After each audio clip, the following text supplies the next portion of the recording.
Hey TV fans, how's it going? Bored now, back with Rachel McDonald.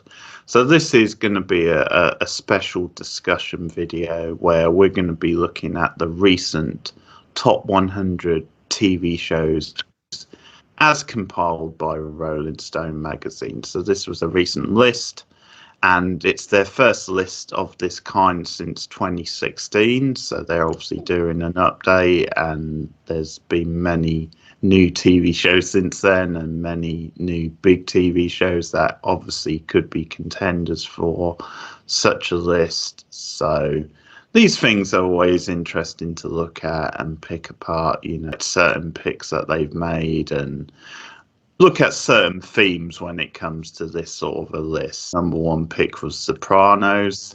And just for a bit of contrast, at the other end of the list, number 100 was What We Do in the Shadows. So a newer show there at 100. But kick us off with your thoughts on the list overall.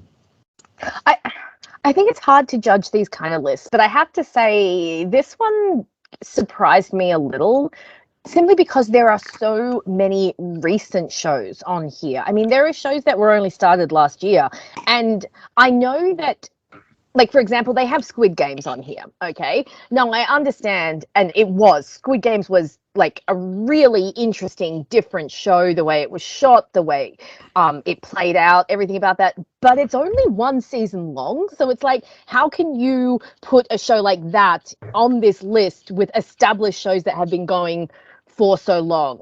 I just feel like, especially with TV shows, because first seasons usually are trying to find like what the show's going to be about and build on the themes. And I know that we're getting better with TV these days as opposed to like 20 years ago, but I still think there are a few too many recent shows on this list.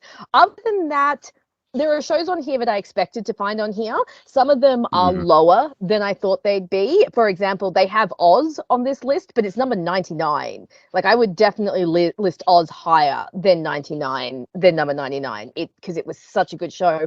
The other thing I wonder is, what's their yardstick? Like, what exactly are they measuring this on? Is this as far as entertainment goes? Is this as far as views goes, popularity? Or are they looking at like the cultural impact that the shows had? Are they looking at, what they did for the time that they were in? Are they going based off characterization or storyline? See, I think it's very hard sometimes to definitively state these kinds of shows, because again, TV, like a lot of media, is so subjective. And I think TV in particular, because shows can go through so many changes and differences, and they can rehaul themselves and reinvent themselves, that it can be quite difficult, I think, to come up with this kind of list. So, and we'll get into this as we discuss it. There are, like I said, there are definitely shows on this list that I think do deserve to be on this list. Some of them I think should be higher. There's a few that are placed high enough for my liking, but I'm like, yes, I agree with that. But overall, yeah, I was surprised by quite a few of the entries on this list. Think about this list, the more I don't really like it. And it's I think with certain newer shows, they have gone a bit overboard with their enthusiasm, and it's almost like they're trying to push it, because it's sort of similar with a film list where typically your favorite films or films that have gone down as classics, that happens over time. It's exactly, because even if you go and see a film and you think that was a great film, great 10 out of 10 masterpiece, you still wouldn't immediately put it on a list of your favorite films ever, because it grows over time, and the great films are the ones that hold up on multiple viewings and just ones you always return to and have a lot of fun with. And it's similar with TV shows, and TV is obviously a different example, especially nowadays with serialized TV, because things can change so much. A show can start off as one thing and end up as something else.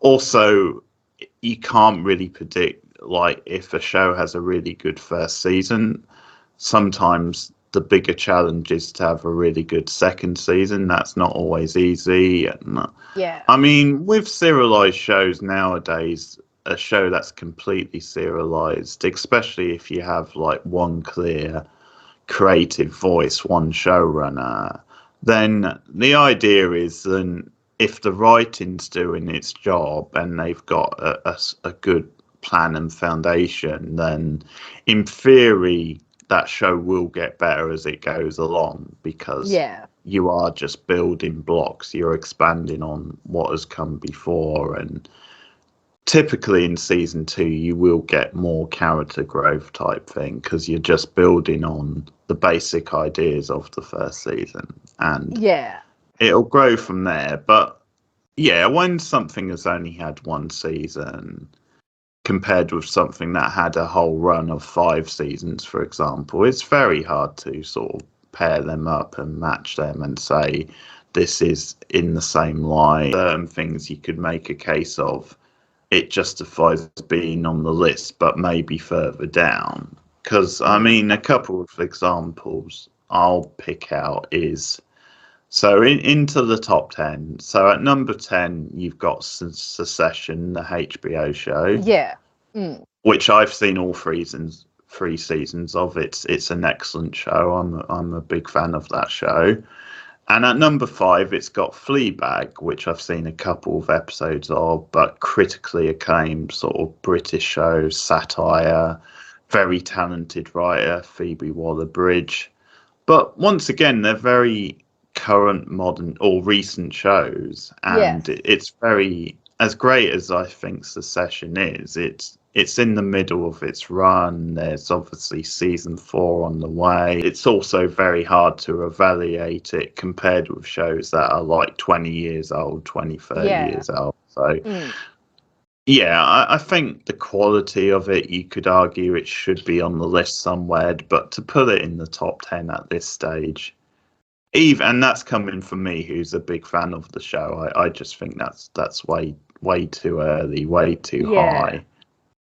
So I also don't agree. They've got a few talk shows on here as well. Like they've got the Late Show with Johnny Carson and another late show, and I'm like, I mean, I know they have their own rhythm of doing things, but I don't think they belong on this sort of list because I mean, it's a different category altogether. Yeah, you can't put the Late Show with Johnny Carson next to Game of Thrones, it's just not gonna, there's just no way to even that up. So I don't like that was on the list. I really don't agree with Saturday Night Live being on this list, but that just might be a personal thing because I personally hate Saturday Night Live. I think it is just one of I don't think it's funny, and I think it's gone for way too long. So there were a few others that like I saw on this list and I'm like, yeah, of course these will be on the list, but I was surprised that they weren't higher, even if I haven't even seen the show. Like, for example, they've got The West Wing, which is like a really highly critically acclaimed show at number 46. Higher. I would have thought that would have cracked at least the top 20, because it is such a well-spoken of show. It's, it ran for so long. It's got a great lead. It's got a great cast. The few episodes that I have seen have been like really good. Cast is great, Yeah, so things like that. I mean, The Sopranos being number 1, I can't really comment on because I haven't seen The Sopranos. As far as I have heard, it is a very good show. But for me, it feels kind of like this is going to sound really bad, but like a typical dude pick, like number 1's going to be Tony Soprano with his guns and his gangs and whatnot. Do you know what I mean? Like, it just feels like one of those stereotypical shows that you would put at number 1. But again, I can't really judge because I haven't seen it. We talked off screen about how surprised we were that Buffy was so low. I mean, it's only like number 76, and Buffy should definitely crack the top 50, if not the top 25, in my opinion, because it was such a groundbreaking show and, opened up the paths for a lot of other female-led shows that wouldn't have been around without Buffy. And we also spoke about that's not a word. We also spoke about how Angel isn't on this list. Like, if Buffy's on this list, then Angel definitely should be on the list. Buffy's a good example of what we're talking about. That's a show that has stood the test of time, and we're now at the point where it's like 25 years old, something like that, a little bit more, and yeah, you're sticking on an episode of TV from like 25 years ago, and it still holds up today with all the progress TV has made, timeless, and you can rewatch them.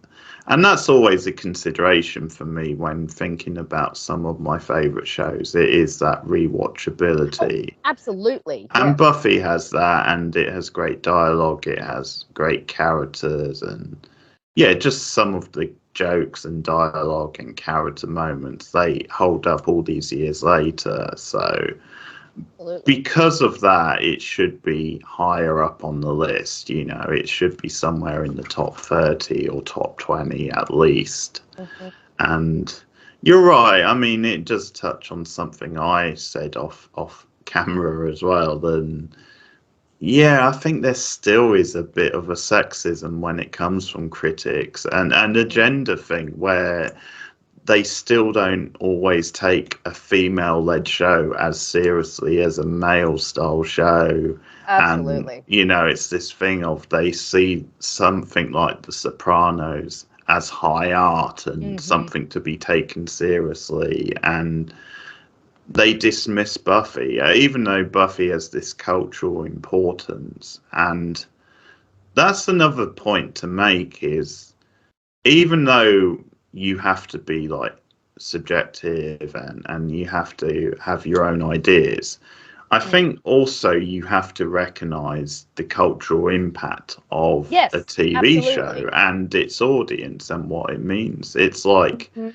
how I'll comment on things and I'll say, well, it's not really for me. It didn't work for me as well as others, but I can see why others like it and I can see why it's got this following. Mm. And that is part of being a critic, you know. I mean, to overlook that, I think is being a bit narrow-minded. And Mhm. I would say if you're gonna compare Buffy to The Sopranos, I think actually Buffy has a lot more influence than Oh, Sopranos. definitely. And I would say Buffy means a lot more to its audience than Hmm. Sopranos does. So that is something that's, yeah, there's definitely a snobbery there sometimes, I think. I Mm. mean, I have seen The Sopranos. I've watched it for a couple of times. It's a very good show, but like I would say it's overrated. Yeah, I would have it lower, and I would have other Okay. shows above it. But it Mm. is a good show. But it's just It's we sort of in, said it's the yeah. sort of show that typically tops this sort of It list. does, yeah. You will always see it around the top 10. I mean, touching on the sexism thing, because I was going through this list and I'm like, I'm looking at the female shows that they actually have on this list, and it really feels like they've gone for female shows that are more edgy, or are Yeah. more catered towards men than female shows that actually deserve to be on this list. Like, they have Girls on here, the Lena Dunham show, and I'm sorry, Hmm. but that was a terrible show. And Okay. it was just, I I've mean, I only only got seen through one like a few episode. episodes of it, and it was just Yeah. not good. And it's all but disappeared, into obscurity. They also had Orange is Hmm. the New Black, which again is a more recent show. Again, I actually don't think that show is as great as everyone makes it out to be, but it's edgier Okay. because it's like women's prison. And the few shows they have on Yeah. here that aren't edgy, I think are just too big for them to ignore it. For example, they do have Sex and the City on here, which you do need to have because that was a Yeah. big cultural impact, that show. They also have The Golden Girls, which again was another show Hmm. that broke a lot of barriers, and the Mary Tyler Moore Show. But like, these are shows that you have to put on these lists because if you don't, people are going to notice that they're not there. But for Yeah. example, I honestly think that shows like Desperate Housewives and Gilmore Girls should be on this list purely for the cultural significance that they've had and the Yeah. popularity that they had. I mean, Gilmore Girls still gets views now.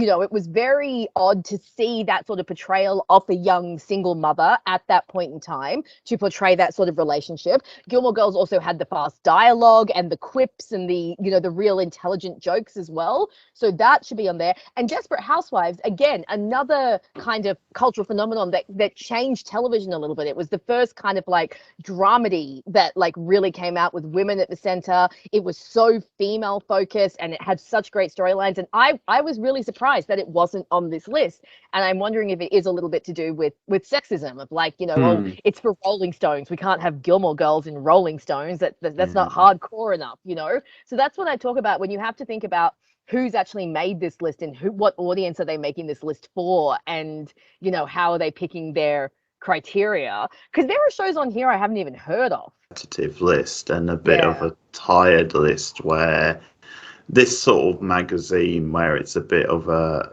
like an institute, like an old school institute, because it dips a lot into the network era of TV. Like it dips a lot into a lot of these sitcoms are like classic sort of sitcoms from the studio era. Some of those shows like You I haven't heard of, so it's a chance to make a note of it and maybe check it out at some point. But yeah, it does feel repetitive because there wasn't any streaming shows on there. It seemed to all be network shows or like the HBO style premium type cable channels. And I know streaming can be hit and miss for quality, but there's obviously a fair few that are good and noteworthy, and obviously Stranger Things, obviously Haunting of Hill House. So I can't believe Stranger Things isn't on there. That's crazy. That just seems crazy to me, because that's such a massive show. Such a massive show. Was one of the first, streaming shows that really came out. I think the first big one was House of Cards, but then after that it was Stranger Things, and it's been such a cultural phenomenon. And it still is, that it's not on this list. I was really surprised that Stranger Things was not here. And you're right, The Haunting of Hill House definitely deserves to be on here. But it's just something someone picked out. There's no streaming shows, and that's a bit surprising. I mean, that sort of smacks of them being a little bit behind the times. Yeah, definitely. But once again, because it is such a big list, it's like 100. There's room for different types of shows, and it seems like they've played it too safe, because it's like, even like the modern shows they've gone with, where you think, okay, it's surprising they've stuck a modern show this high. They have sort of stuck. It's either the sort of dramedy, the sort of highbrow style, like quirky type, arty sort of show, or it's sort of like, as you said, like the serious masculine soprano style show. I mean, at this point, the show has almost finished its run. There's only one more season, so that's one example where you can evaluate it, fairly, and where there's a lot of, even in the most recent season, when it sort of reinvented itself and did something a bit different, it has remained very consistent, and it remains such a phenomenon. I mean, in some ways it gets bigger every season. So and it's sort of put Netflix on the map. So I mean, not to recognise that in this sort of list, it's really odd. I got a question for you. No. How do you feel about 6 Feet Under being at 58? Yeah, that sucks. I mean, because it's one of my favourite shows. It's one we're going to cover soon. So that's I mean, that should be higher. I mean, it's an interesting show because it was one of the early HBO dramas. So I think maybe it suffers a bit from other things surpassing it since, as far as some critics goes. I mean, to me, it's still one of my favourite shows, but certain aspects of it may be a product of its time, and maybe certain HBO shows have surpassed it since in some ways, but I think that might be the reason why. I think if this list was like 10 years ago, 15 years ago, it would be pretty high up, but it's partly the passing on. And I feel the same about The West Wing, because obviously a lot of people see that as an all-time classic, one of the most consistent shows ever, and that's pretty low considering how good it is. So and once again, I think they should take that into account. They should take into account these are shows that have now been around for like 20 plus years, just over 20 years, and they should consider how well they hold up, and if they do hold up well, and they've still got this cultural influence. Because 6 Feet Under, I think the idea of that and the format, they actually did some innovative things on TV, so I think that should factor into. So it's obviously partly a personal thing. Like, I would have 6 Feet Under very high on my list. Yeah. Same with The West Wing, but yeah, I think sometimes shows like that over time have dropped down the sort of rankings because of time passing and other shows coming up. So yeah. Lost got 35. I might put that a little bit higher, but I understand Lost being at 35, I think. Yeah. It might just be a personal preference to put it higher.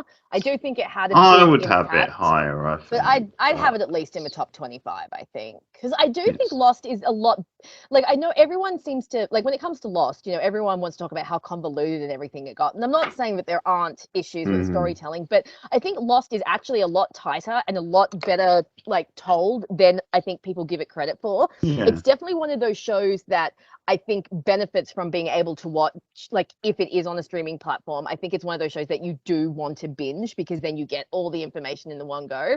So I would put Lost up higher. And obviously I would put Buffy higher, definitely.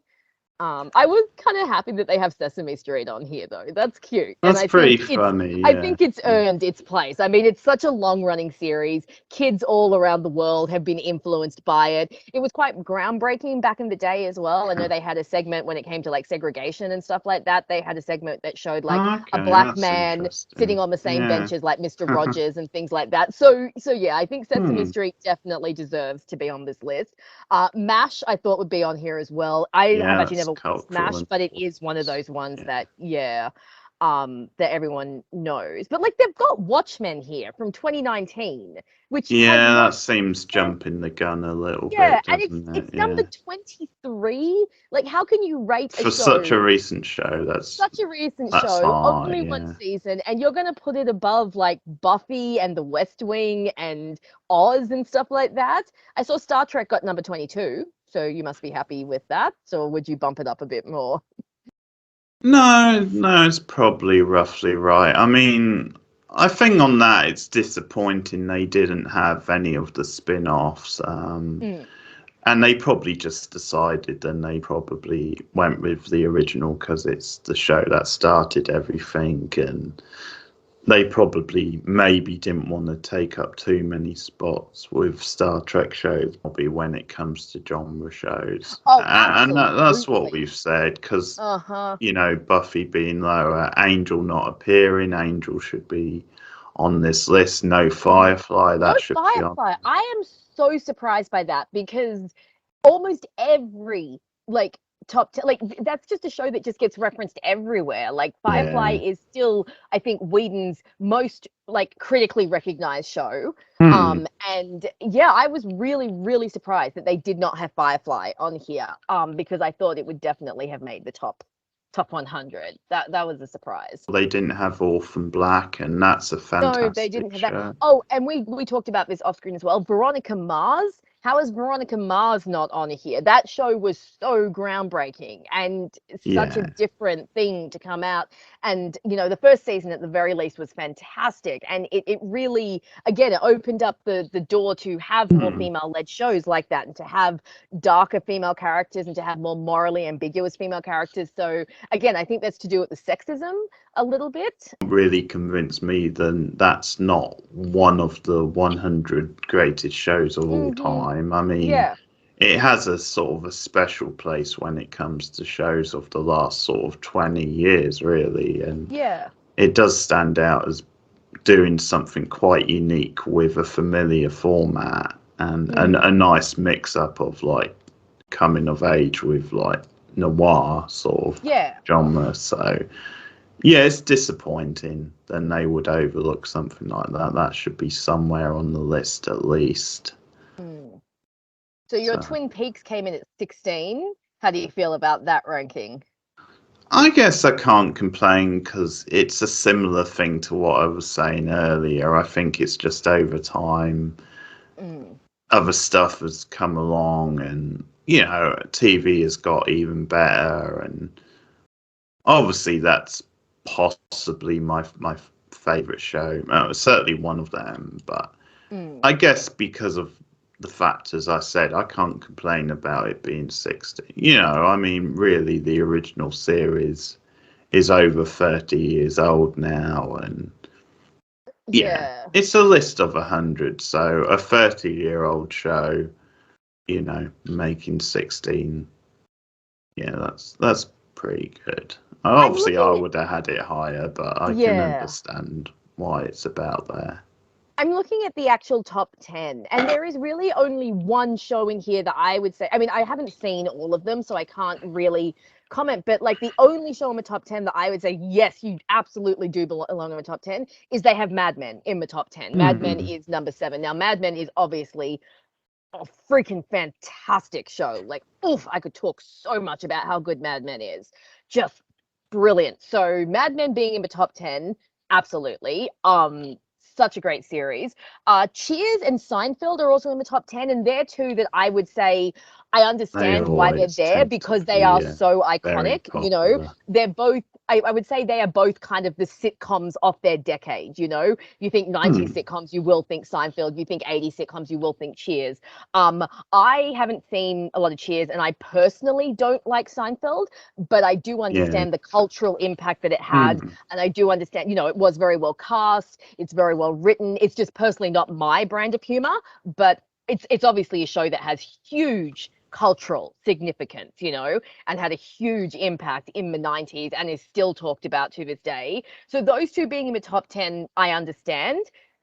For me personally, they might not be in the top 10, but I understand like why they're there. We talked a bit about The Sopranos being number 1. Obviously, neither of us can really comment on that.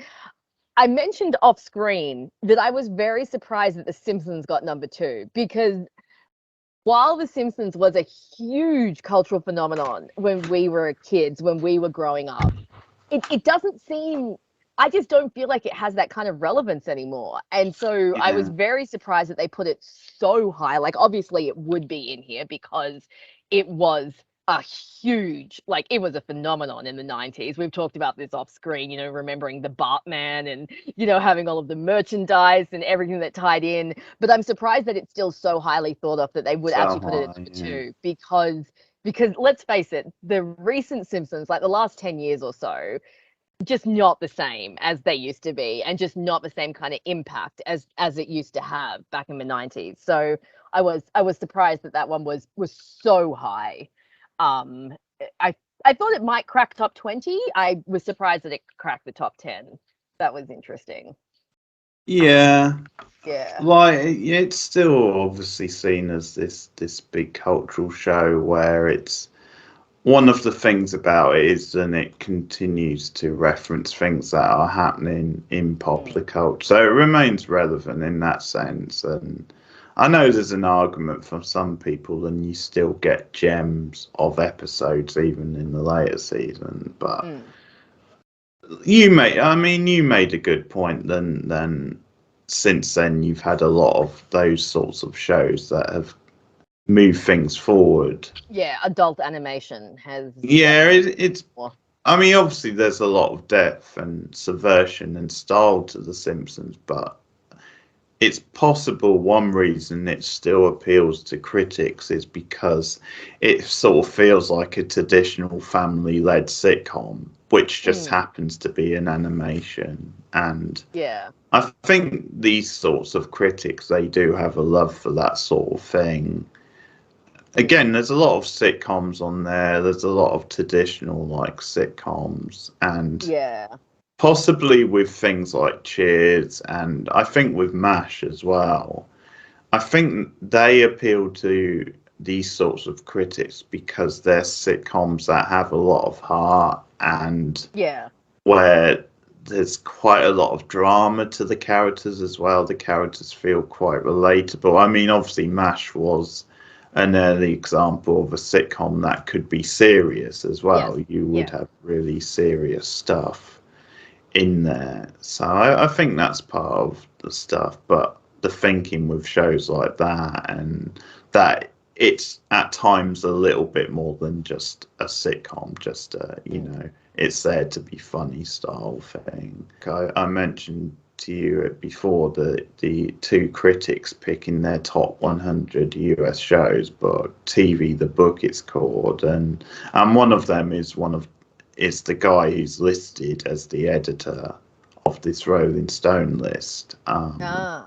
And it's a great book, you know. They go through, like, each entry has like a write up to it, and once again you discover shows through it. Like, there's other sections to the book, like there's a mini series section where they recommend mini series as top 10 lists. And the first part of the book is a lot of fun because they've actually narrowed it down to 4 shows, and that's what their number one is going to come. So the first chapter is actually like them having a back and forth discussion and trying to eliminate shows. But it's a good book. But I mean, the reason I bring it up when it comes to this is because it does have a similar feel, and just for context, The Simpsons was number one in that book, and it's number 2 here, and I'm pretty sure Sopranos was number 2 in the book, so they've sort of flipped them around. And like the top 4 in the book, I think, was Simpsons, Sopranos, Breaking Bad third. Yeah, Breaking Bad's number 3 on this one.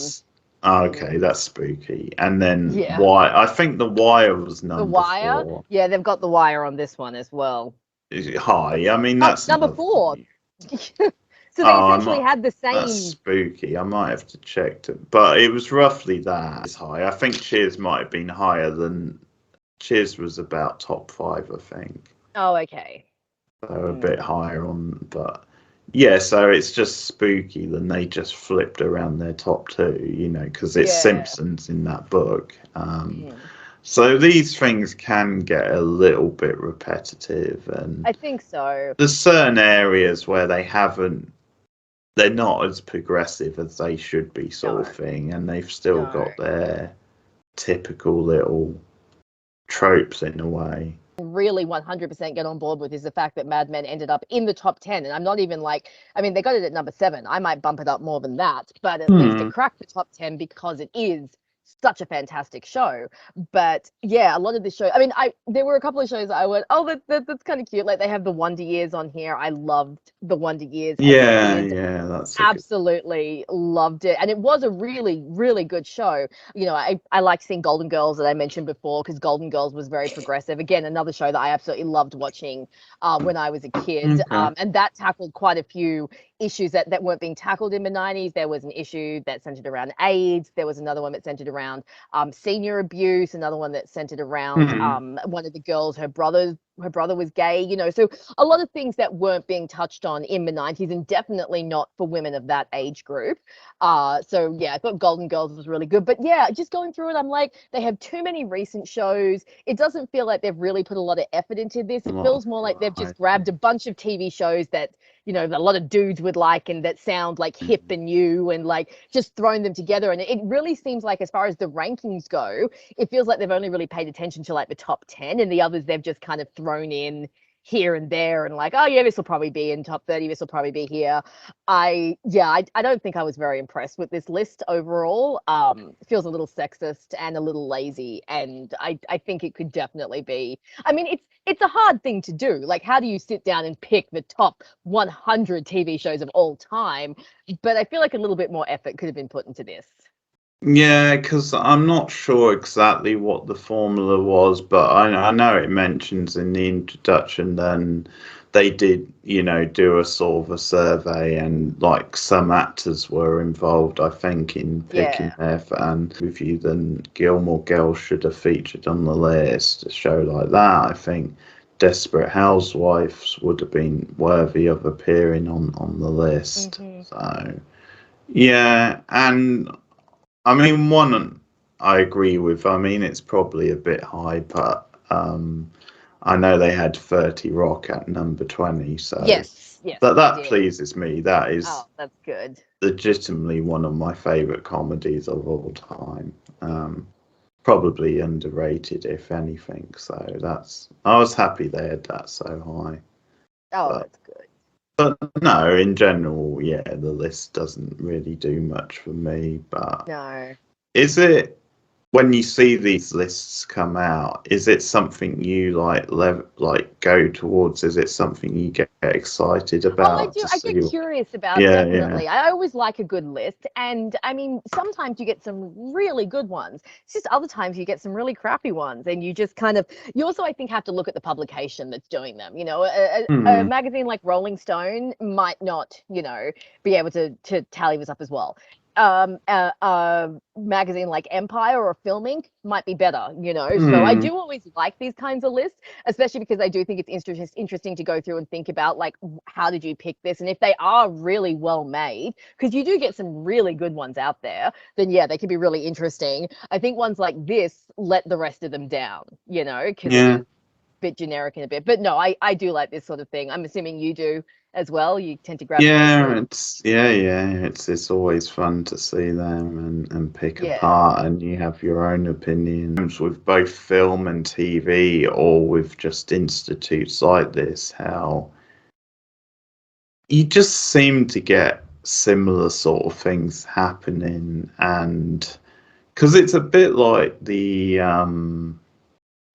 recently they had like the Emmys sort of thing, the big Oh yeah. TV Yeah. awards, and sometimes you sort of find the same sort of snobbery that the Oscars have Oh, applies to the absolutely. Emmys as well. I mean, maybe the Emmys Absolutely. are a little bit better, but similar sort of tropes, and it's sort of, Especially when you high prestige sort of mm, shows and I mean, the dramas. Emmys, Buffy as a series only ever received 2 Emmy nominations Hmm. and none for acting. I don't know how Sarah was never nominated for an Emmy, because she is brilliant, but it got Hmm. nominated for Best Writing for Hush, so they Yeah. did at least recognize that, and Best Hair Design for Beer Bad. Oh, really? I never would have Yep. guessed that. That's crazy. Yeah. Yeah. That's, I And mean, that was that's it. almost a slap in the face. It's almost like, Hmm. well, we've underappreciated you, so we'll just give you that one, maybe. Yep. Just Yep. a quirky sort of one. The Body didn't even get a nod. Again, how you ignore that kind of writing, it definitely comes down to snobbery, like we were saying, of the genre, and also sexism.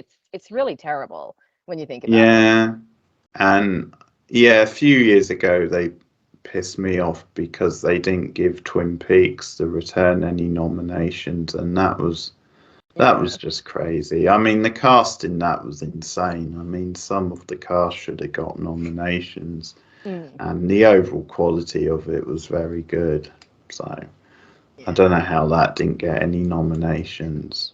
But so yeah, it's sort of frustrating. Good meaty chat about the list, and the full list is up online if you want to check it out. I'm sure it's pretty pricey to buy an issue of Rolling Stones nowadays, so Mm. I'm not sure if you want to spend that money, but the list itself can be found online. So yeah, let us know your thoughts on the list. Some picks you would have had higher or lower, and just how you feel about these sorts of lists. And it's actually a good time for me to plug something, because in January we're gonna be doing our own favorite TV shows list, and it's gonna be a top 30. So Rachel's top 30, mine top 30. So that's gonna be a mammoth video, but that's to mark a year and a half sort of doing the show and